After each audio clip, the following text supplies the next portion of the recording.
नमस्कार। देश काल में आपका स्वागत है। मैं हूं मुकेश कुमार। दोस्तों, जैसे जैसे समय गुजर रहा है ये स्पष्ट होता जा रहा है कि मोदी सरकार ने ट्रंप के सामने घुटने टेके हैं, अमेरिका के सामने घुटने टेके हैं, उनकी शर्तों को स्वीकार किया है और भारतीय हितों की बलि चढ़ाई है। ये बहुत स्पष्ट केस है, इसमें कोई किंतु परंतु नहीं है कि सरकार दबाव में है। और जैसा राहुल गांधी ने कहा था कि सरकार कंप्रोमाइज्ड है, चाहे जिन भी वजहों से हो, वह अडानी की वजह से हो, एप्स्टीन फाइल की वजह से हो। हम सब जानते हैं कि अनिल अंबानी के बारे में एक नया रहस्य उद्घाटन हुआ है, जिसमें एप्स्टीन के साथ उनके जो मेल एक्सचेंज हुए उसमें वो लड़की की बात कर रहे हैं। एप्स्टीन सुझाव दे रहे हैं उनको कि एक लंबी गोरी सुनहरे बालों वाली स्वीडिश लड़की इसके लिए उपयुक्त होगी, और अनिल अंबानी कह रहे हैं ठीक है, अरेंज करो। ये अरेंजमेंट किस लिए किया जा रहा है, किसको खुश करने के लिए किया जा रहा था, माफ़ कीजिएगा क्योंकि 2017-18 की बात है ये सब सारा खेल क्यों रचा जा रहा था, किसके कहने पर रचा जा रहा था। और इस तरह की निचले स्तर की मतलब महिलाओं की ट्रैफिकिंग तक अगर हमारे जो तथाकथित मीडिएटर हैं, मध्यस्थ हैं, सूत्रधार हैं, बैक चैनल पर से काम करने वाले उद्योगपति हैं, गिर रहे थे, तो ये सरकार क्या कर रही थी, इस पर तो प्रश्न उठ ही रहे हैं। लेकिन चलिए, वो 2017-18 की बात थी, वो एक अलग विषय है। लेकिन इससे ये एक संदेश मिलता है कि मोदी सरकार कंप्रोमाइज्ड हो सकती है। सवाल उठता है कि वो कौन से दबाव थे जिनकी वजह से मोदी सरकार इस तरह से बिहेव कर रही है। अगर आप 1, 2, 3, 4, 5 कारणों को ढूंढने निकलेंगे तो बहुत साफ साफ आपको नजर आएंगे। पहली बात तो वहीं से शुरू होती है जब डील का अनाउंसमेंट होता है। डील का अनाउंसमेंट प्रधानमंत्री मोदी नहीं करते हैं, डोनाल्ड ट्रंप करते हैं, और उसके बाद यहाँ से तालियां पीटी जाती हैं, खुशियाँ मनाई जाती हैं, मोदी जी गदगद होते हैं, ट्रंप को धन्यवाद देते हैं 140 करोड़ लोगों के साथ। तो पहला ही जो कदम था वही विवादास्पद था, वही संदेहास्पद था, और बताता था कि ये एक दबाव में की गई डील है। जैसा कि कहा जा रहा है कि ये एक तरह की ये बराबरी का निगोशिएशन नहीं है कि टेबल में आमने सामने बैठ के आपने शर्तें तय की, बल्कि ये एक तरह से सिर पर बंदूक रखकर, कट्टा रखकर डील करने की कोशिश है, डील करवाई गई है। इसके और भी प्रमाण हैं, सबूत हैं, जिन पर हम बात करेंगे। एक तो ये हुआ कि जो भी अनाउंसमेंट हो रही है पहले अमेरिका से हो रही है, और उसके फॉलोअप में हमारे जो वाणिज्य मंत्री हैं उनकी तरफ से बयान दिए जा रहे हैं, और कैबिनेट के अंदर ही इसको लेकर अंधेरा है, धुंधलका है। यानी जयशंकर कुछ बोल रहे हैं और पीयूष गोयल कुछ बोल रहे हैं। तो इसका ये मतलब है कि दबाव किस किस स्तर पर पड़ रहा है, और जो इन्फॉर्मेशन शेयरिंग होनी चाहिए वो क्यों गायब है। तो दूसरा कारण तो ये है कि साफ है कि ट्रंप की घोषणाओं के बाद से भी जो घोषणाएं हो रही हैं वो अमेरिका की तरफ से पहले हो रही हैं और भारत की तरफ से बाद में हो रही हैं।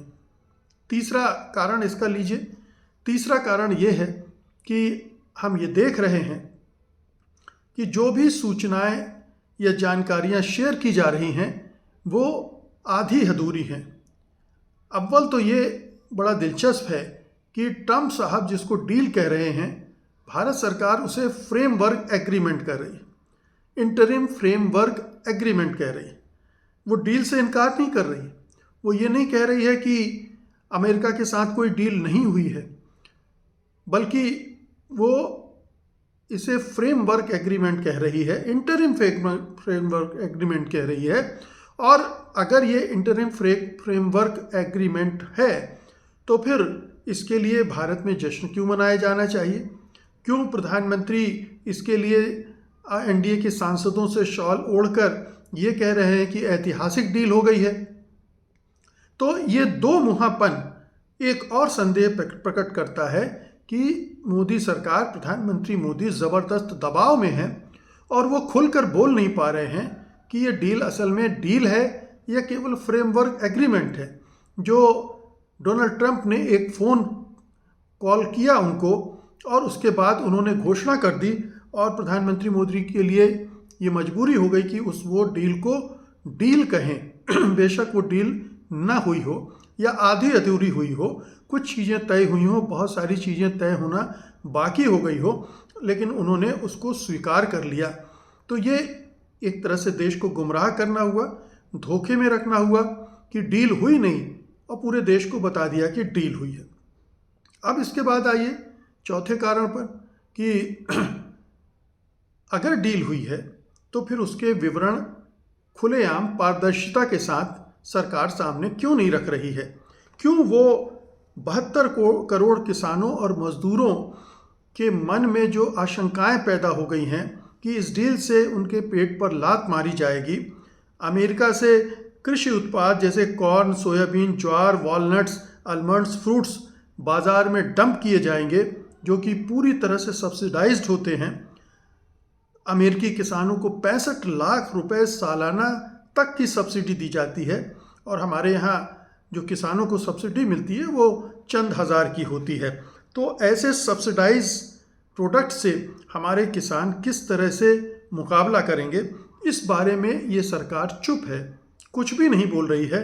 ये कह रही है कि भारतीय किसानों और डेयरी जो प्रोड्यूसर हैं उनके हितों की सुरक्षा की जाएगी, लेकिन जो तथ्य आ रहे हैं, जो दावे अमेरिका से किए जा रहे हैं और जिन जानकारियों को हमारी सरकार छिपा रही है, वो ये साबित करती है कि कहीं गड़बड़ झाला है, कहीं धोखाधड़ी है, कहीं छिपाया जा रही बातचीत को और धीरे धीरे ये चीज़ें सामने आएंगी। ये भी कहा जा रहा है कि सरकार एक रणनीति के तहत किस्तों में इंफॉर्मेशन दे रही है ताकि भारतीयों को एकदम से बड़ा झटका ना लगे, यानी टुकड़ों में इंफॉर्मेशन दी जाएगी तो लोग धीरे धीरे उसको डाइजेस्ट कर लेंगे, चलो भाई ये हो गया, ये हो गया।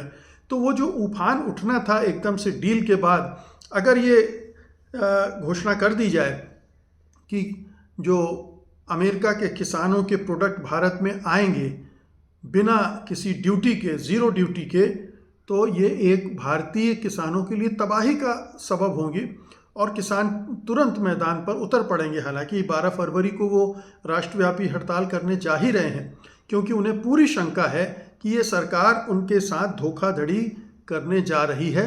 ये ट्रंप के दबाव में है, ट्रंप इसकी बाँह मरोड़ रहे हैं, ट्रंप के पास ऐसे कुछ राज हैं इस सरकार के प्रधानमंत्री के जिनके बूते वो उसको ब्लैकमेल कर रहे हैं। तो इस डर से ये जो है ये समझौता सरकार कर रही है, डील कर रही है और इसलिए किसानों में बहुत ज़्यादा असंतोष है, आशंकाएं हैं और इसीलिए बार बार कहा जा रहा है कि ये जो चुप्पी है मोदी सरकार की, वो बहुत ख़तरनाक चुप्पी है। इस चुप्पी के पीछे बहुत कुछ छिपा हुआ है। अब इसका एक और पहलू देखिए कि सरकार ने जब संसद चल रही थी तब संसद में इसकी जानकारियां नहीं दी, संसद के बाहर जानकारी दी।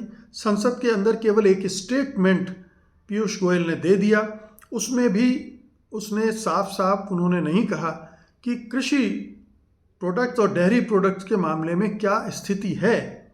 वो बार बार ये दोहराए जा रहे हैं कि भारत के जो प्रोडक्ट हैं वो कृषि प्रोडक्ट वो अमेरिका में जाएंगे, लेकिन ये एक सच्चाई है कि पहले 3% टैरिफ लगता था भारतीय प्रोडक्ट्स पर अमेरिका में और अब वो बढ़ाकर 18% कर दिया गया है। ये एक बड़े विचित्र बात है कि अमेरिका ने 50% से टैरिफ लगाया और घटाकर 18% कर दिया। इस पर खुश हुआ जा रहा है। ये नहीं बताया जा रहा है कि पहले 3% टैरिफ था, अब हमारे जो निर्यातक होंगे उन्हें 18% टैरिफ देना पड़ेगा।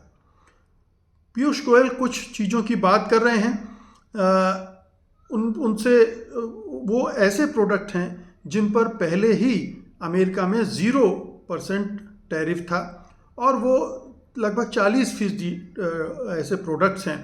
तो अगर उनको छूट मिली हुई है ये तो कोई बड़ी उपलब्धि नहीं है। असली बात जो जहाँ आकर टिकती है वो वही है जिससे हमारे किसानों को, डेयरी प्रोड्यूसर्स को और साथ ही जो सूक्ष्म, लघु और मध्यम उद्योग हैं उन पर हमला हो सकता है अगर अमेरिकी सामान भरपूर मात्रा में देश में झोंका जाता है तो। और इस मामले में ये सरकार गोल बोल बातें कर रही है, साफ साफ नहीं कह रही है। तो ये एक ऐसा चौथा कारण है जो हमें बताता है कि सरकार दबाव में है और सरकार झूठ बोल रही है, सरकार ट्रांसपेरेंसी नहीं दिखा रही है। अब एक और मसला लीजिए, दो मसले और बड़े बड़े हैं जो दबाव का संकेत देते हैं। एक तो ये है कि हमने स्वीकार कर लिया कि हम रूस से तेल नहीं खरीदेंगे और अमेरिका कह रहा है कि हम आप पर निगरानी रखेंगे। जैसे भारत कोई चोर देश हो और उसकी कोई संप्रभुता ना हो, उसकी कोई स्वतंत्रता ना हो, और अगर वो किसी दूसरे देश से तेल खरीदेगा तो अमेरिका आपको दंड देगा। ये हमारी स्वतंत्रता छीन ली गई है। हम रूस से तेल खरीदें, ईरान से खरीदें या किसी और मुल्क से, ये अमेरिका हमें बताने वाला कौन होता है। लेकिन सरकार दबाव में है। अमेरिकी दबाव में आकर उसने कह दिया है कि हम अमेरिका और वेनेजुएला से ही तेल खरीदेंगे। तो ये दबाव का एक बड़ा मसला हमारे सामने साफ साफ दिख रहा है कि सरकार ने कैसे सरेंडर किया है इस मुद्दे पर। और ये बहुत ही भयानक स्थिति है नरेंद्र के सरेंडर की, जो कि हमें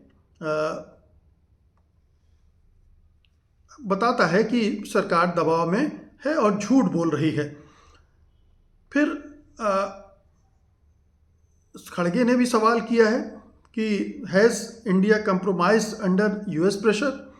डिटेल्स चूँकि नहीं दिए जा रहे हैं, चूँकि किस्तों में दिए जा रहे हैं, चूँकि झूठ बोला जा रहा है, ये तमाम चीज़ें शक पैदा कर रही हैं और इसलिए अमेरिकी दबाव में होने की बात साफ दिख रही है।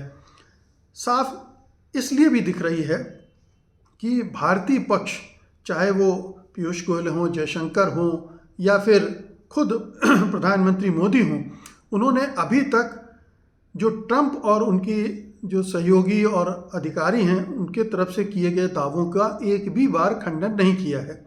चाहे वहाँ की वो कृषि मंत्री हों, चाहे वो वाइट हाउस की प्रेस सेक्रेटरी कैरोलिन लेविट हों, उन सब ने जो दावे किए हैं उनका एक भी खंडन मोदी सरकार की तरफ से नहीं हुआ है। तो ये सारी चीज़ें बता रही हैं कि कैसे मोदी सरकार किस हद तक दबाव में है और ये दबाव किन वजहों से है, ये भी अब धीरे धीरे राज खुलने लगा है। राहुल गांधी ने भी कहा कि मुझे भी पता है और मोदी जी को भी पता है कि दबाव की कौन सी दो वजह हैं।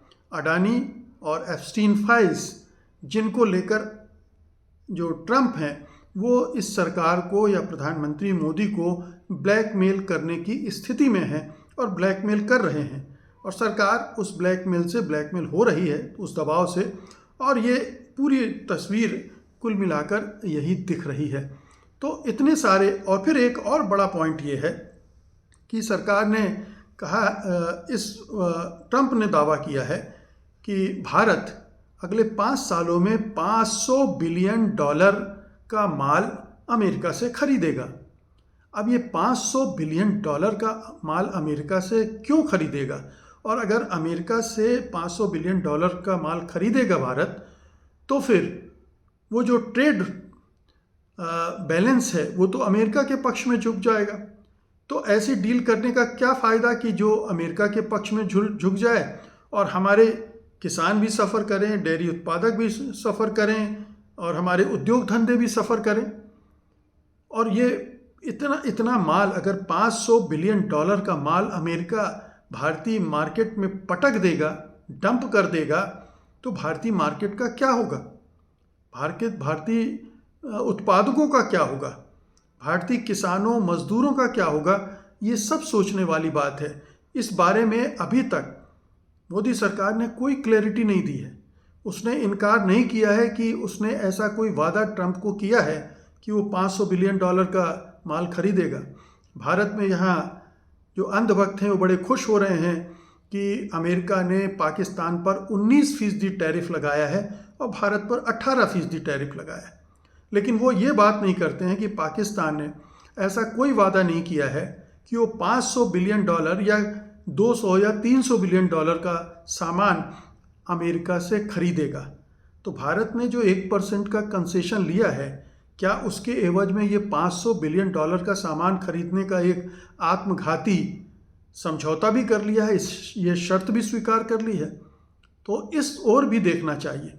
तो ये जो 7 कारण मैंने गिनाए हैं दबाव के, वो साफ कह रहे हैं कि भारत ने जो डील की है वो भारत के खिलाफ साबित होने जा रही है। और जो आशंकाएं तमाम विपक्षी दल या जो किसान संगठन हैं, मजदूर संगठन हैं, या जो छोटे लघु सूक्ष्म उद्योगों के संगठन हैं वो जाहिर कर रहे हैं, तो उसमें कोई अतिशयोक्ति नहीं है, वो वाजिब चिंताएं हैं। और ये धीरे धीरे इनसे पर्दा हटेगा, हमारे सामने ये सारी चीज़ें आएंगी ही, क्योंकि जो ट्रंप का तरीका है हाथ मरोड़कर बुली करके किसी भी देश से अपनी शर्तें मनवाने का, वो भारत में कामयाब होता दिख रहा है। भारत को वो झुकाने में, घुटनों के बल लाने में कामयाब हो रहे हैं, क्योंकि इस देश की लीडरशिप बहुत वीक है, बहुत कमज़ोर है, वो तन कर खड़े होने की स्थिति में नहीं है। और क्यों नहीं है, ये अब बहुत सारी चीज़ें भी साफ होती जा रही हैं। ये बहुत दुर्भाग्यपूर्ण स्थिति है। अगर ऐसा हो रहा है जिसकी आशंकाएं जताई जा रही हैं वो सब होता है, तो भारतीय अर्थव्यवस्था के लिए, भारतीय भविष्य के लिए बहुत अंधकार में समय आने वाला है। ये जो 2047 तक विकसित भारत की बात कही जा रही है, इससे बड़ा झूठ फिर कुछ और नहीं होगा। हमारी इकोनॉमी और भी पिछड़ जाएगी अगर इन शर्तों के साथ भारत ने अमेरिका के साथ डील की है या डील करता है। तो बहुत बहुत शुक्रिया आपका, धन्यवाद, नमस्कार।